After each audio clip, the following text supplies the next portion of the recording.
पूरा लोकल జగిత్యాల జిల్లా కేంద్రంలోని ఆర్డీఓ కార్యాలయం ఎదుట బీఆర్ఎస్ నాయకులు ధర్నా చేపట్టారు. ఈ ధర్నాలో MLA Sanjay Kumar, ZP chairperson Dava వసంతలతో పాటు బీఆర్ఎస్ శ్రేణులు పాల్గొని నిరసన తెలిపారు. సంజయ్ కుమార్ మాట్లాడుతూ బీడుగా ఉన్న తెలంగాణను పచ్చగా మార్చిన ఘనత కేసీఆర్కే దక్కిందన్నారు.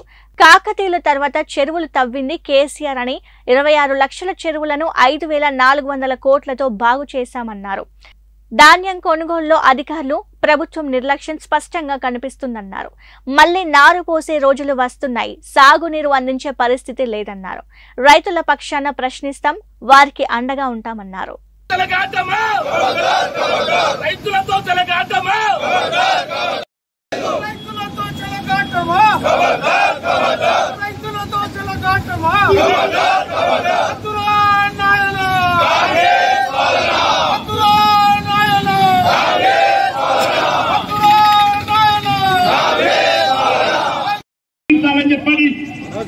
రాహుల్ గాంధీ గారు ఏదైతే వారు వరంగల్ దిక్వేశ్వర్ పేర్కొన్నారో వ్యవసాయ ఉత్పత్తులకు అన్నింటినీ కూడా చేయడానికి తెలంగాణ రైతాంగానికి 69 లక్షల రైతులకు నేను మాట ఇస్తున్నా. పండించే వడ్లకు 500 రూపాయలు బోనస్ ఇచ్చి ప్రతి గింజ చివరి గింజ వరకు కొనుగోలు చేసే బాధ్యత నాది. MSP से 500 रुपए प्रति क्विंटल ज्यादा आपको मिलेगा आज तेलंगाना में. రాహుల్ గాంధీ గారు ఏదైతే వారు వరంగల్ దిక్వేశ్వర్ పేర్కొన్నారో వ్యవసాయ ఉత్పత్తులకు అన్నింటినీ కూడా అదనపు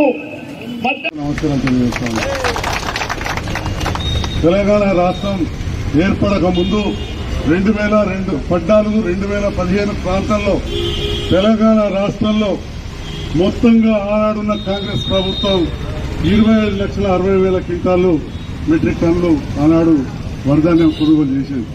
25,60,000 మెట్రిక్ టన్నులు.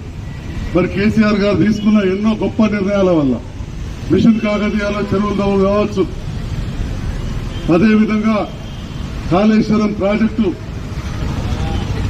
భూగర్భ జలాలు పెరిగిన తర్వాత నిరంతరం 24 గంటల కరెంట్ ఇవ్వడం వలన రైతన్నలకు సమయానికి విత్తనాలు, సమయానికి ఎరువులు సరఫరా చేయడం వలన దాంతో పాటుగా ప్రపంచమే పెట్టిన పథకం రైతులకు పెట్టుబడి సహాయం. రైతులకు పెట్టుబడి సహాయం అనే పథకమే ఇక్కడ లేదు. అలాంటి పథకాన్ని ప్రవేశపెట్టడంతో ఇవాళ 2022-23లో 1,06,00,000 మెట్రిక్ టన్నుల వరిధాన్యం దిగుమతి వచ్చింది. అది ప్రభుత్వం కొనుగోలు చేసింది. 2014-15లో ఆనాటి ప్రభుత్వం, కాంగ్రెస్ ప్రభుత్వం కొనుగోలు చేసే వరిధాన్యం 25,60,000 మెట్రిక్ టన్నులు. 2022-23లో 9 సంవత్సరాల తర్వాత కేసీఆర్ గారు ప్రభుత్వం తర్వాత ప్రభుత్వం కొనుగోలు చేసిన వరిధాన్యం 1,06,00,000 మెట్రిక్ టన్నులు. ఆలోచన చేయాలి. భారతదేశంలో 29 రాష్ట్రాలుంటే పంజాబ్ తర్వాత 2వ స్థానం ఇవాళ తెలంగాణ రాష్ట్రానికి వచ్చింది. ఒకనాడు ఆంధ్ర అన్నపూర్ణ అని చెప్పుకుందరు. నేను విజయవాడలో చదువుకున్నా. కృష్ణా, గుంటూరు అట్లా నాకు సైకిల్ మోటార్ ఉంటుంది, పోతా ఉంటే దోస్తుల దగ్గరికి పాలకులు పోతా ఉంటే 1980 ప్రాంతాల్లో పచ్చని పొలాలు చూస్తే కొద్దిగా నాకు కన్నుమంట అనిపించేది.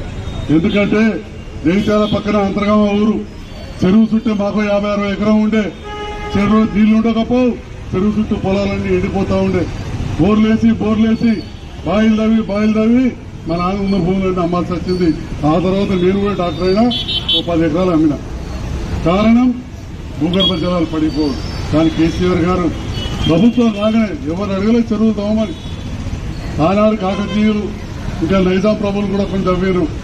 గతంలో ఎవరు పట్టించుకొని 26 లక్షల చెరువులను 5,400 కోట్ల రూపాయలు ఖర్చు పెట్టి మిషన్ కాకతీయలో భూగర్భ జలాలు పెంచడంతో దాదాపు 50 లక్షల ఎకరాలు ఆయకట్టు స్థిరీకరణ అయింది. పంచాలి. సంపద పెంచారు కేసీఆర్ గారు, రైతన్నలకు పంచారు. సంపద పెంచి రైతన్నలకు దాదాపు 75,000 కోట్ల రూపాయలు రైతు బంధు కింద ఇచ్చినాం. ప్రతి సంవత్సరం 5,000 కోట్ల రూపాయలు రైతు బీమా కట్టి ఒక 30,000 కోట్లు రైతు బీమా ఇచ్చినాం. దాదాపు 1,00,000 పైన రైతులకు చనిపోతే ఇవాళ బీమా ఇవ్వడం జరిగింది. అంటే ఈ రకంగా ఆనాడు కేసీఆర్ గారి ప్రభుత్వం రైతు పక్షపాతిగా ఉంటూ 2,50 కోట్లు 2,50,00,000 మంది రైతన్నలు వారి కుటుంబ సభ్యులకు అండగా నిలిచింది కేసీఆర్ గారి ప్రభుత్వం. ఎప్పుడైతే మన రైతు బంధు పథకం పెట్టినామో ఆనాటి వ్యవసాయ శాఖ కార్యదర్శి ప్రపంచ ఆహార సంస్థ మీటింగ్కి వెళ్ళారు, food and agriculture organization meeting FAO. అక్కడ రైతు బంధు పథకం గురించి చెప్తే మొత్తం ప్రపంచమే మెచ్చింది. కానీ ఆనాడు ఇక్కడున్న కాంగ్రెస్ నాయకులు కౌలు రైతులకు ఎందుకు ఇస్తలేరని చెప్పి నిలదీశారు.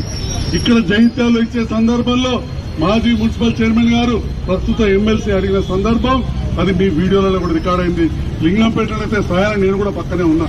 మరి వాళ్ళు అడుగుతా ఉన్నా కౌలు రైతులకు మీరు ఏమిస్తున్నారు, ఏమిచ్చారని చెప్పి దానికి జవాబు చెప్పాలి వాళ్ళ అని చెప్పి నేను అడుగుతా ఉన్నా. కౌలు రైతులకు ఏమిచ్చారో చెప్పాలి. రైతు కూలీలకు 12,000 ఇస్తా అన్నారు, దాని గురించి అసలు మాట్లాడట్లేదు. 6 నెలలు అయింది. రైతు కూలీలకు 12,000 ఇస్తా అన్నారు, ఏమైంది చెప్పాలని చెప్పి నేను సందర్భంగా అడుగుతా ఉన్నాను. మరి ఈ రకంగా రైతన్నలకు ఇంత అన్యాయం చేస్తూ మరి రేపు 6వ నెల వస్తున్నది, రోయింగ్ లో నార్లు పోసుకుని ధైర్యంగా చెప్పడం ఇవాళ ఈ ముఖ్యమంత్రి గారు ఈ వ్యవసాయ శాఖ మంత్రి గారు చెప్పగలుగుతారా అని అడుగుతా ఉన్నా. ఆనాడు నిరంజన్ రెడ్డి గారు కావచ్చు, కేసీఆర్ గారు రోయింగ్ లో నారు పోసుకుని చెప్పేది ధైర్యంగా. ఇవాళ నేను అడుగుతా ఉన్నా ఈ ముఖ్యమంత్రి గారు ఇప్పుడున్న వ్యవసాయ శాఖ మంత్రి గారు చెప్పగలుగుతారా? చెప్పే పరిస్థితి లేదు. ఎందుకు చెప్తలేరంటే చెరువులలో నీళ్లు లేవు. ఆనాడు కేసీఆర్ గారు ఈ నెలలో చెరువులలో నీళ్లు పెట్టారు. దానివలన భూగర్భ జలాలు ఉంటే వానకాలం ఎక్కడ మోటార్లు ఉంటే అక్కడ కాలువలు ఉంటాయి, చెరువుల కింద నారు పోసుకున్నారు. ఇవాళ పరిస్థితి ఉందా? 6వ నెలలో చుక్క వర్షం పడకపోయినా, SRSPలో చుక్క నీళ్లు రాకపోయినా మనం కాళేశ్వరం ప్రాజెక్టు నుంచి నీళ్లు ఇస్తే మొత్తం వరద కాలం పంటున్న పొలాలన్నిటి కూడా చెరువులన్నిటి కూడా నీళ్లు ఇచ్చినాం. మరి ఇవాళ పరిస్థితి లేదు. ఇవే వాల్టి అప్డేట్స్. మరిన్ని అప్డేట్స్ కోసం కీప్ వాచింగ్ పూరా లోకల్.